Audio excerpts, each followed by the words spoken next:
Vamos abrir as nossas Bíblias no livro de João, segundo escreveu o evangelista João, capítulo de número 5.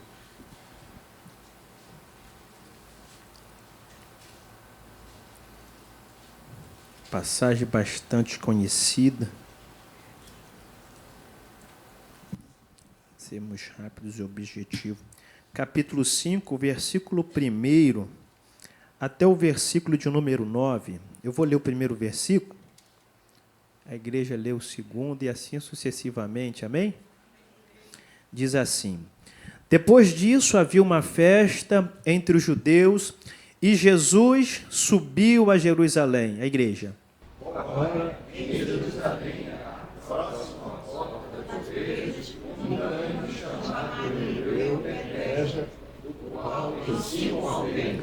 Nestes jazia grande multidão de enfermos, cegos, coxos e paralíticos, esperando o movimento das águas.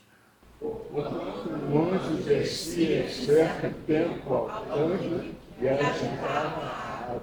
E o primeiro que ali descia, depois do movimento da água, sarava de qualquer enfermidade que tivesse. E estava ali um homem que havia 38 anos se achava enfermo.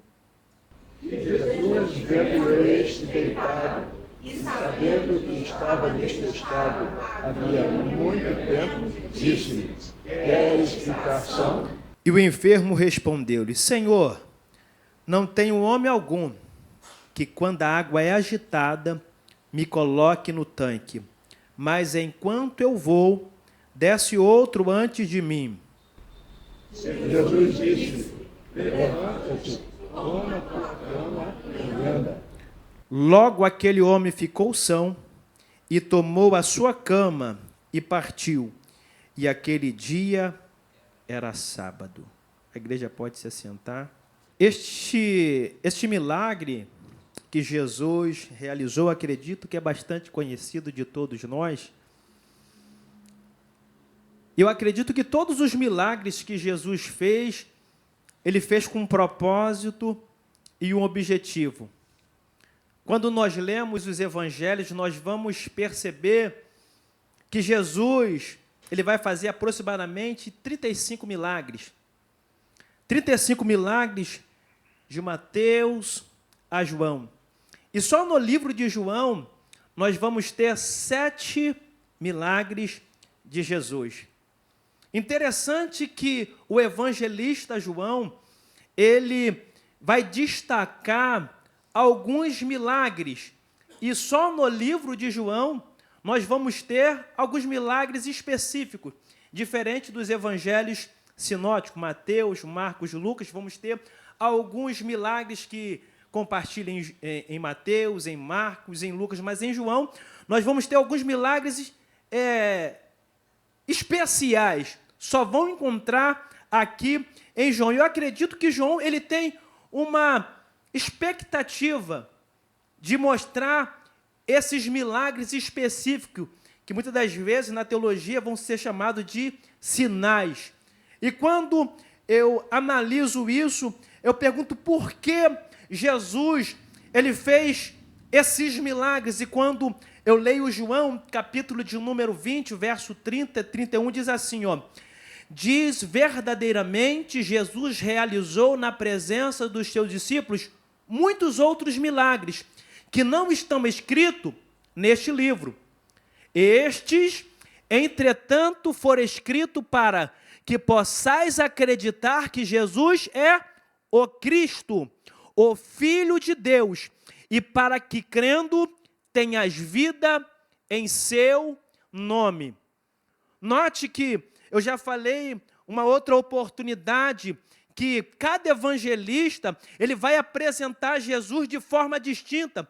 Por exemplo, em Mateus, ele vai apresentar Jesus como o rei dos judeus. Em Marcos, ele vai ser apresentado como servo sofredor. Em Lucas, ele é apresentado como filho do homem. mas em João ele é apresentado como Filho de Deus. Não simplesmente homem, mas também Deus. E eu acredito que João ele tem essa expectativa de mostrar que Jesus é Deus. E quando eu olho para esse milagre ele vai nos trazer algumas lições interessantes para nós. Logo quando eu leio o versículo 1, vai dizer assim: depois disso, havia uma festa entre os judeus, e Jesus subiu a Jerusalém. Quando nós estudamos as festas judaicas, vamos ver que no Antigo Testamento, Jesus, ou Deus, vai estabelecer 7 festas. 7 festas estabelecidas para os judeus. E 3 delas era uma convocação aonde todos teriam que comparecer.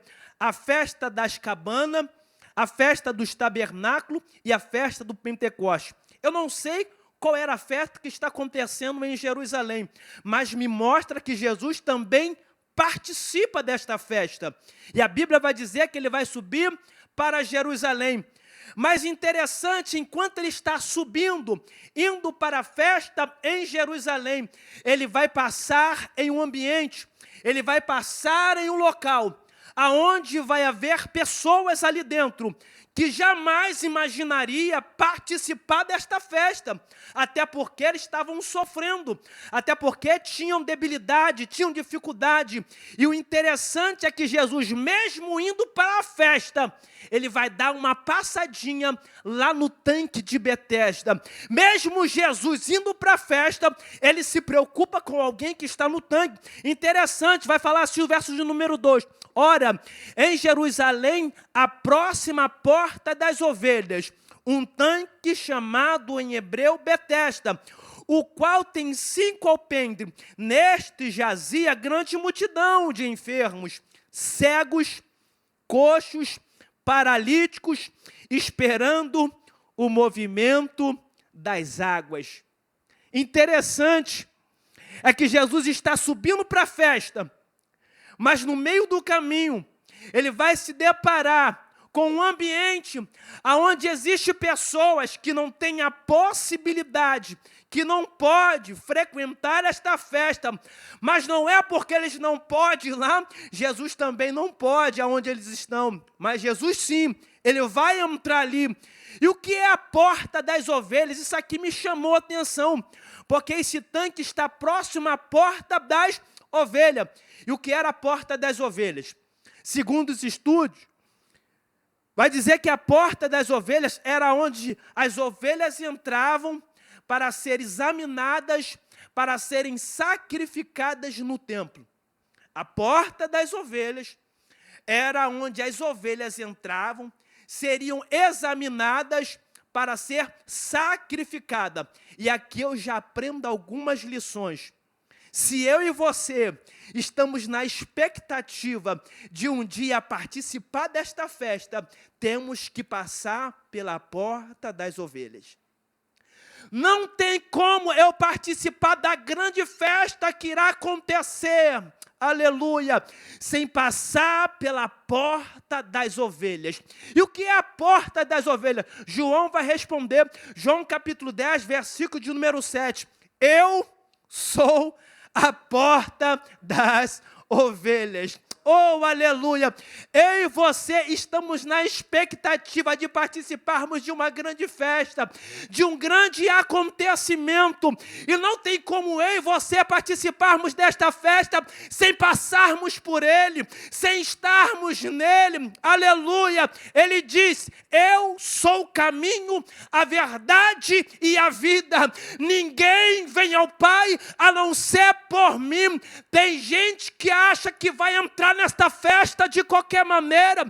Tem gente que acha que vai entrar nesta festa, aleluia, por um atalho. Não, só entra nesta festa por ele. Oh, aleluia, a porta é Jesus. Ei, enquanto ela está aberta, ei, há possibilidade de você, meu amigo do Evangelho, aleluia, entrar por ela. Oh, aleluia, glória a Deus. E Jesus me ensina isso. Ele está subindo para a festa em Jerusalém, mas ele vai passar pela porta das ovelhas.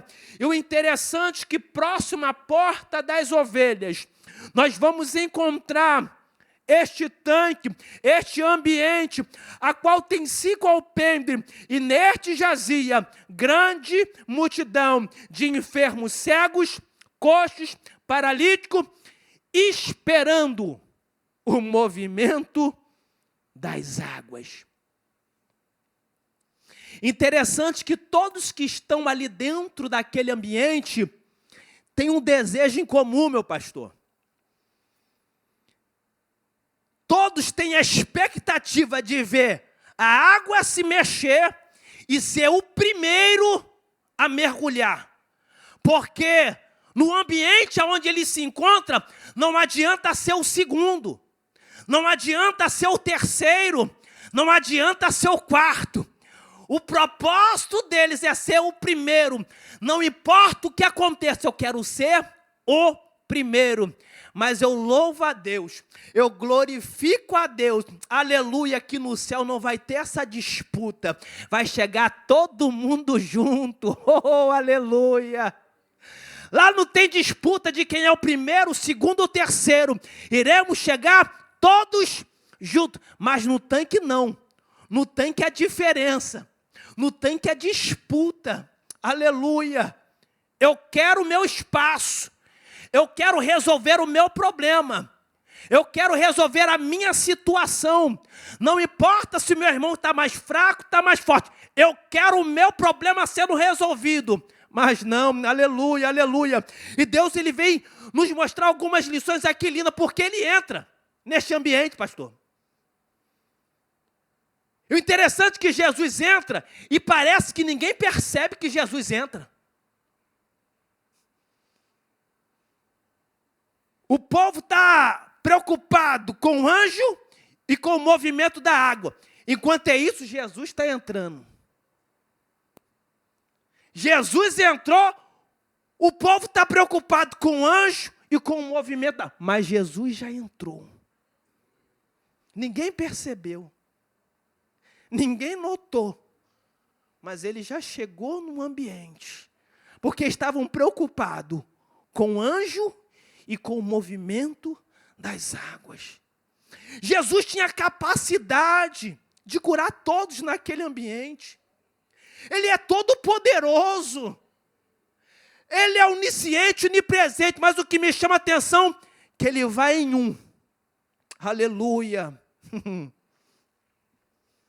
Se todos queriam ser o primeiro, Jesus vai em um. Para nos trazer algumas lições aqui, ó. Vai dizer aqui, ó, e estava ali um homem que havia 38 anos, se achava enfermo.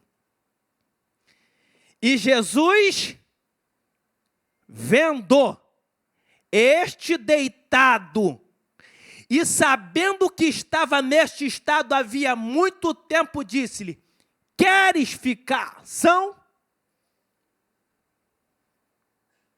Eu imagino Jesus entrando dentro daquele ambiente. Aquele homem há 38 anos, ele sempre teve a expectativa de quando o anjo descesse, movimentasse as águas, ele seria o primeiro a entrar naquele ambiente, saía dali restaurado. Mas há 38 anos, ele está sempre tentando. Há 38 anos, ele está sempre correndo atrás e nunca consegue. Mas agora chega Jesus, aleluia, aleluia, chega Jesus, e quando Jesus chega, ele chega para mudar a situação. Oh glória, oh esse nosso Jesus é tremendo, e vai diante daquele homem, e a Bíblia diz que Jesus, sabendo, sabe que eu aprendo? Ele sabe de tudo. Ele é um Deus ciente de todas as coisas, aleluia. Ele sabe do que você precisa, Ele sabe do que você necessita, oh, aleluia, oh, nada foge do controle de Deus. Ele não se esqueceu, Ele sabe. Esse homem está há 38 anos aqui, se nós fizéssemos uma conta, Jesus, ele começa o seu ministério aproximadamente aos 33 anos de idade. Então, quando Jesus nasceu, esse homem já tinha ali aproximadamente 5 a 8 anos no tanque. Jesus nasce, aquele homem já está ali há alguns períodos. Jesus cresce. Jesus, ele se fortalece. Jesus, ele vai desenvolvendo o seu ministério. E aquele homem há 38 anos está ali, sempre tentando. E Jesus crescendo. Mas chega uma hora, aleluia, que Jesus chega. E Jesus chegou sabendo que aquele homem estava naquela situação. Ele sabia.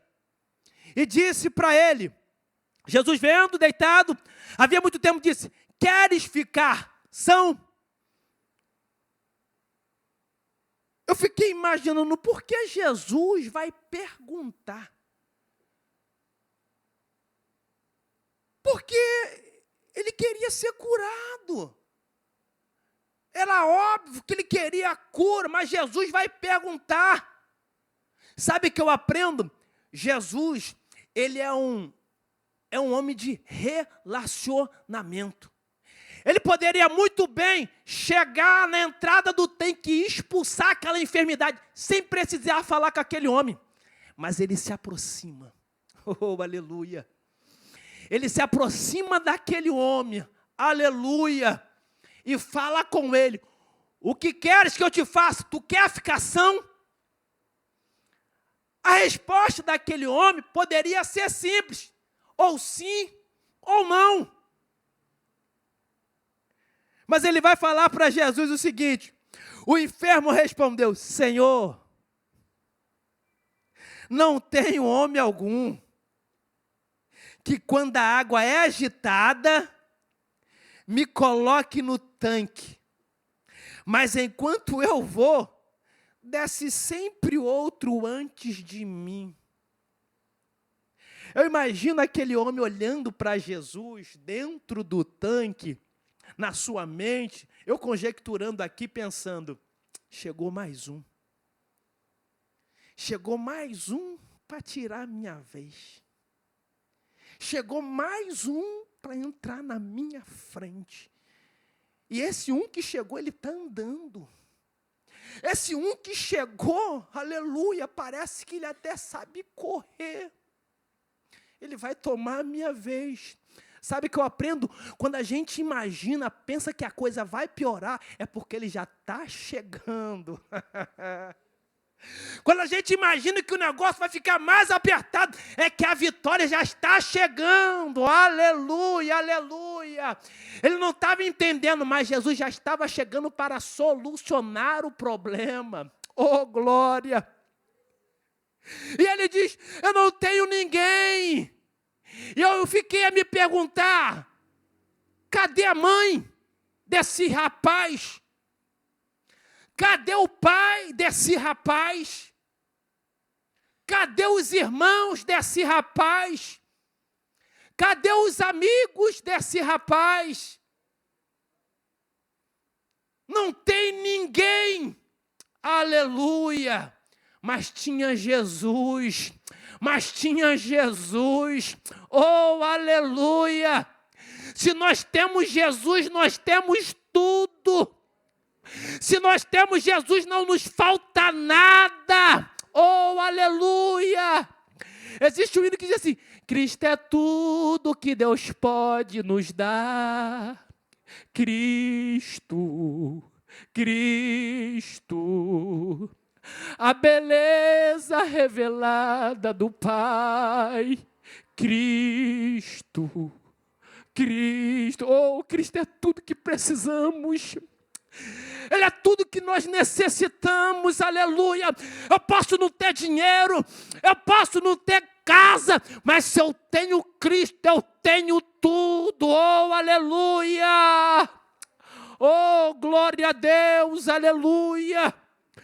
Aquele homem está dizendo, eu não tenho ninguém. Eu não tenho ninguém. Se eu não me engano é Isaías capítulo 49, vai dizer, ainda que uma mãe, né, que gerou o seu filho, viesse a se esquecer dele.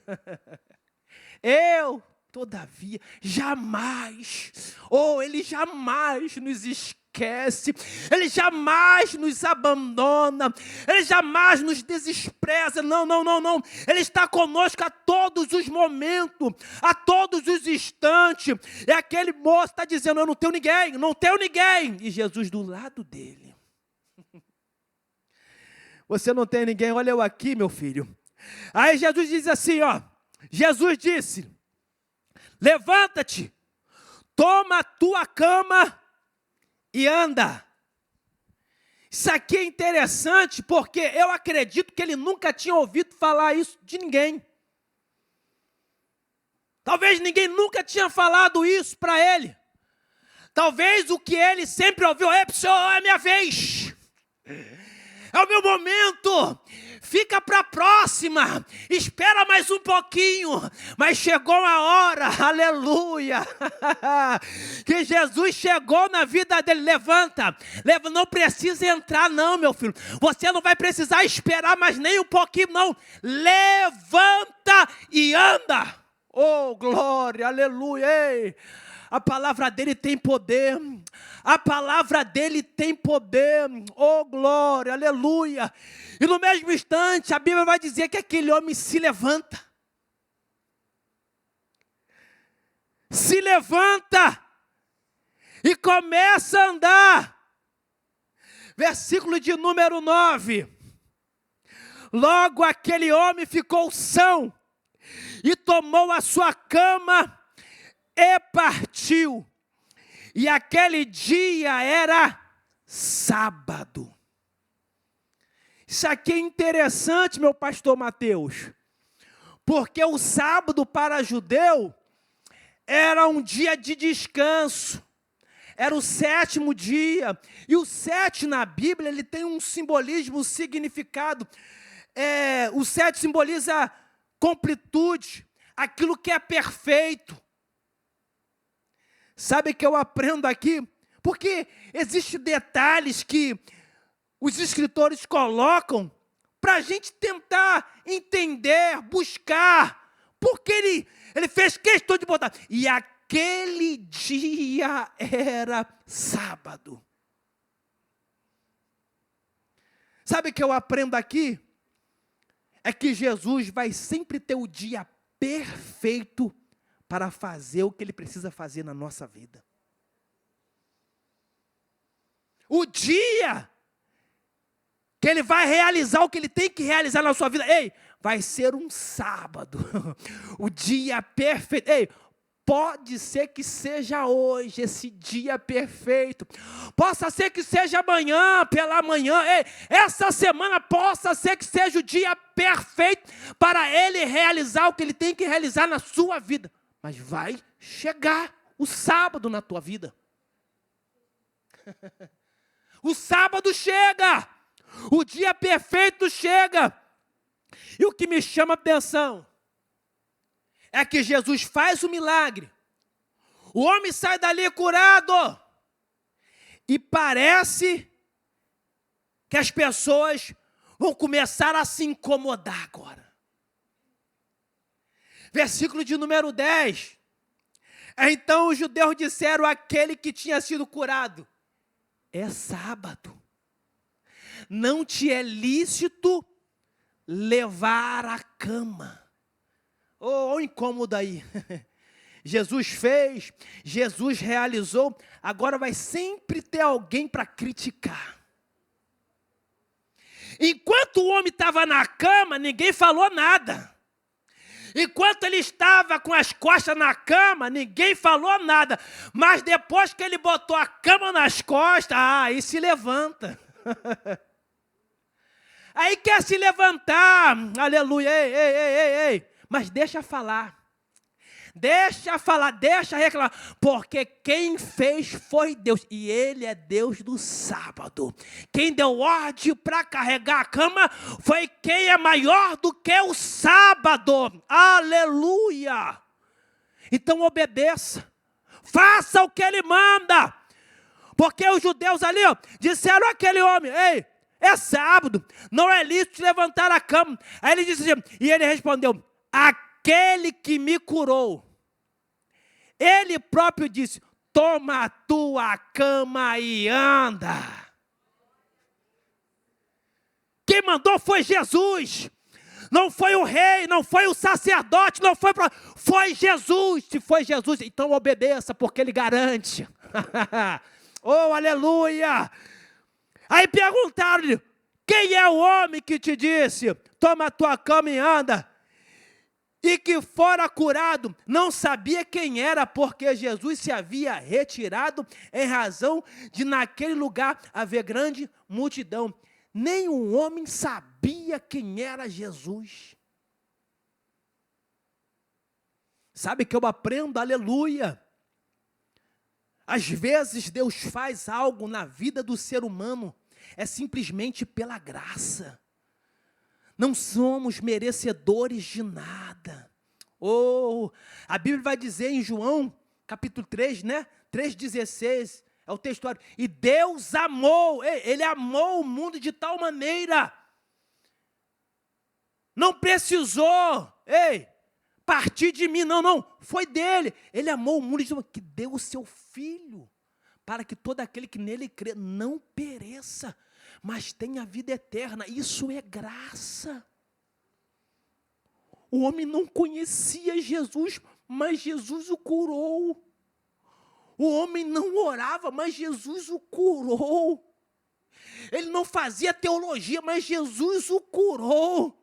Ele não era um presbítero de diácono, mas Jesus o curou, aleluia. O que ele não pode fazer por você, meu irmão? O que ele não pode fazer por você, minha irmã? Pela sua família, aleluia, aleluia. Ele não faz acepção de pessoas, não, aleluia. E aí a Bíblia vai finalizar o seguinte: e depois Jesus encontrou no templo e disse: eis que já está são, não peque mais, porque te não suceda alguma coisa pior. E aquele homem foi e anunciou aos judeus que Jesus era o que curava. E o que me chama a atenção é que foi no templo que Jesus deu o conselho para ele. Depois Jesus encontrou no templo e disse-lhe: eis que já está são, não peques mais, para que te não suceda alguma coisa pior. Não conhecia Jesus, mas depois que conheceu, começou a frequentar a casa de Deus. E é na casa de Deus que vamos receber orientações, para podermos vivermos bem nesta terra. Então, depois que esse homem, ele recebeu a cura, não foi ingrato. Ele foi para a casa de Deus, e lá Deus o instruiu. Vigia, meu filho. Viva direito agora, para que não te suceda alguma coisa pior. Sabe o que eu aprendo? É na casa de Deus que vamos receber orientações, conselhos. É aqui que seremos edificados. Tem muita gente, que são os críticos. Ir para a igreja para quê? Eu prefiro ficar em casa. É o tal do Cristo em casa. Mas é aqui que você está em comunhão com os irmãos. Aleluia. É onde você recebe uma palavra edificado, fortalecido. Aleluia. Você começa a trabalhar, edificar outras vidas. Nós fomos feitos para edificarmos uns aos outros. Nós fazemos parte de um corpo. E Deus, Jesus Cristo, é a cabeça. Precisamos nos reunir como igreja. Aleluia. Assim como esse homem nos ensinou. E aquele homem foi, anunciou aos judeus que Jesus era e que o curava. Oh, que maravilha. Depois que ele recebeu a cura de Jesus, ele passou a ser agora um propagador do Evangelho, da mensagem que transforma, da mensagem que liberta, da mensagem que renova. É assim que Jesus faz na vida do ser humano. Depois que ele entra, ele transforma, liberta e renova o homem. E se nesta noite entrou alguém aqui, né, que é amigo do Evangelho, ei, Jesus quer transformar a sua vida. Jesus quer te dar um novo rumo, oh, aleluia, Ele quer curar você, curar a sua família, oh, e fazer com que você faça parte desta família, esta família que vai morar no céu, e nós temos um desejo que você vai morar junto conosco, oh, aleluia, participar dessa grande festa que estamos esperando, aguardando, a qualquer momento a trombeta vai tocar. Oh, aleluia, quantos aguardam essa festa, este acontecimento, então continua, persevere, não pare, e que o Espírito Santo de Deus continue falando melhor aos corações dos irmãos. Eu agradeço essa rica oportunidade, em nome de Jesus, amém? Olá, paz do Senhor Jesus. Obrigado por ter ouvido a mensagem desta noite e assistido o culto conosco, mesmo à distância, através desse instrumento abençoado que é a internet, que muitas vezes é usada para o mal, mas pode ser usada muito para o bem, e uma das formas de abençoar vidas através da internet é transmitir a mensagem de Deus em formas como essa que nós fazemos, transmitindo cultos, louvores, que engrandecem ao Senhor, trazem mensagens abençoadas e pregação da palavra de Deus. Se foi bênção para a sua vida, entre em contato conosco para nos informar através de nossas redes sociais, através das informações que nós oferecemos aqui nos vídeos, de forma de contactar-nos. E se você não aceitou Jesus ainda como o Senhor de sua vida, tome um posicionamento hoje, entregue a tua vida ao Senhor, confia nele e ele o mais fará. Se você precisa de oração, também entre em contato conosco através dos nossos contatos, nossas redes sociais, e nós vamos com certeza estar intercedendo por você. E visite-nos também. Visite a Assembleia de Deus do Recreio. Aqui é um espaço onde nós adoramos a Deus e vivemos como família do Senhor. E é uma igreja de portas abertas, onde você com certeza vai poder encontrar uma palavra de Deus e um direcionamento divino para a tua vida. Que Deus te abençoe mais e mais.